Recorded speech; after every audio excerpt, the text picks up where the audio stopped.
Bonjour à tous et à toutes. Donc, présentation aujourd'hui du MG ZS EV modèle 2020. Donc petite histoire d'abord par rapport à la marque. Donc MG c'est une marque anglaise qui a été fondée en 1924, qui a eu pas mal de rachats, notamment en 1994 par BMW, puis qui a été revendu au Rover dans les années 2000. C'est pour ça qu'il y avait pas mal on disait MG Rover à l'époque, on en a vu pas mal quelques-unes sur nos routes. Et donc ensuite il y a eu une période où Rover a coulé et MG a été racheté par le groupe SAIC en 2005 par le groupe SAIC Motors qui est chinois. Donc maintenant c'est une marque britannique, britanno-chinoise. Le siège social d'ailleurs de MG est toujours en Grande-Bretagne, mais par contre c'est fabriqué en Chine.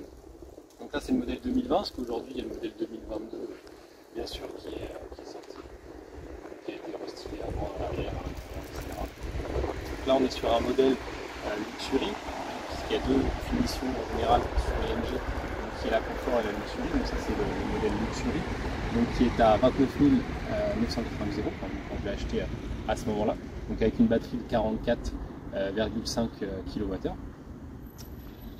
Donc à peu près une autonomie en cycle WLTP par le constructeur de 263 km. On n'y est pas trop loin, en réel on est à 250. On est à 250 km. Donc voilà, donc ça coûte à peu près 6, selon votre fournisseur d'électricité, entre 6 et 7 € pour faire un plein. Et donc faire ces 250 km.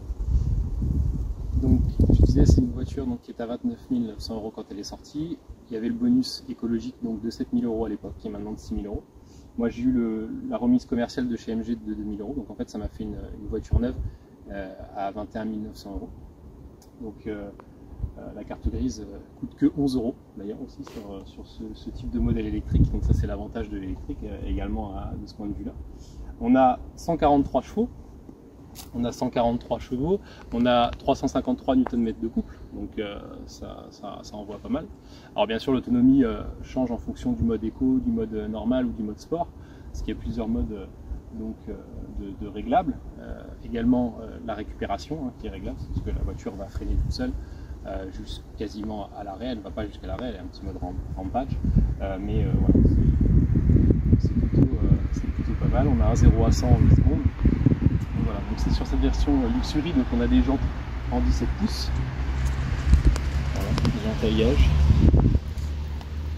Et après, pour ce qui est des options, clairement par rapport aux constructeurs européens, chez MG, il n'y a qu'un seul truc, c'est la couleur qu'on choisit. Pour ce modèle-là, en tout cas, après sur les MG5 par exemple, vu qu'il y a deux types, ou MG4 qui va bientôt sortir, il y a deux types de batteries. Donc après, ça change au niveau des prix, voilà, mais sinon voilà, il n'y a que la couleur qu'on choisit. Donc c'est toutes deux séries. Donc j'ai le toit ouvrant panoramique, la caméra de recul, les radars de recul, le régulateur adaptatif.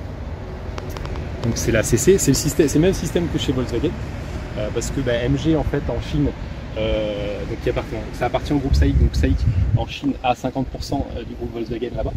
Donc du coup, ils ont pris des petits morceaux, on va dire, chez Volkswagen. Donc le volant c'est pareil, hein, ça vient de chez Volkswagen. Et les boutons de LED vitre également. Et les 4 boutons électriques, bien sûr. On a Android Auto et Apple CarPlay. On a les capteurs pour les angles morts. Donc ça c'est plutôt pas mal. Vitre, les vitres électriques, ça je l'ai dit. Essuyage automatique, feu de jour à LED uniquement. Sur ce modèle là c'est pas encore en full LED comme sur le nouveau modèle. Là c'est encore des phares halogènes, donc moi je les ai mis à LED, mais ça reste de l'halogène. Mais ça éclaire très bien quand même, il n'y a pas d'anti-brouillard. C'est vrai que sur tous les modèles MG il n'y a pas d'anti-brouillard. Voilà un petit peu ce qu'on peut dire quoi. Après voilà, il y a vraiment beaucoup d'options. Climatisation il y a climatisation mais elle est manuelle. Elle n'est pas automatique sur ce modèle là, sur le nouveau modèle LD. Mais voilà, donc il y a beaucoup de modèles aujourd'hui MG qui sont électriques. Donc il y a un petit cabriolet d'ailleurs qui est prévu pour l'année 2023, le Cyberster logiquement, qui lui reprend un tout nouveau design, une nouvelle plateforme où là on va avoir une autonomie qui pourra aller entre 600 et 800 km, ils ont annoncé, de façon de ce qu'on sait. Et puis après voilà, il y a la MG5 qui est la break, il y a le nouveau ZS, il y a le ZS thermique qui lui est accessible parce qu'en toute option, pareil, il est à 20 000 €.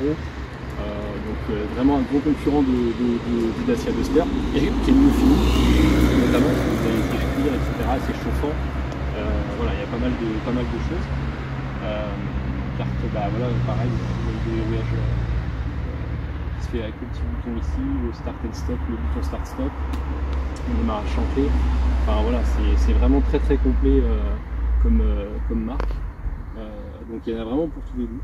Donc moi je l'ai prise chez MG Poitiers. Et vous avez une centaine de stores aujourd'hui chez MG qui font du service après-vente également aussi. Donc il y a vraiment un service après-vente, etc. Alors comme chez tous les constructeurs aujourd'hui c'est un petit peu compliqué au niveau des livraisons de véhicules neufs ou de pièces de rechange par rapport à la crise actuelle. Mais bon, ça après, nous on ne peut pas. Et voilà, ce modèle-là, donc on a une garantie également de 7 ans. 7 ans ou 150 000 km. Donc on est plutôt tranquille. Alors c'est 150 000 km sauf sur la batterie. La batterie c'est 7 ans et kilométrage illimité. Voilà. Vraiment s'il y a une dégradation, c'est prévu dans la garantie qui la change. Moi ce que je conseille aux gens aujourd'hui, donc de partir sur un modèle MG, ce qui est forcément un qui verra, avec toute la gamme qu'il y a en SUV, en break, en berline, enfin il y a vraiment du choix. Et au niveau autonomie aussi, hein, parce que la Peugeot c'est électrique, c'est 450 km. Donc avec une batterie de 64 kWh. D'ailleurs en parlant de ça, je n'ai pas parlé de la recharge. La recharge sur celle-ci c'est en kilowatts, c'est 7 kW sur courant alternatif, donc à la maison, sur une borne de recharge. Donc je conseille une borne d'ailleurs, et pas les prises P9 là, qui rechargent. Ça va mettre 14 heures, là ça met 5 heures sur une borne. Il y a vraiment pas cher. Il faut juste faire installer par contre par un électricien, ils sont dans la facture pour la garantie au cas où il y aurait un souci. Et puis sur les bornes en combo CCS, ça monte à 80. Voilà, donc ça fait une recharge de 20 à 80% en 30 minutes. Donc c'est quand même assez confortable. On n'attend pas trop longtemps sur les bornes de recharge. Donc voilà.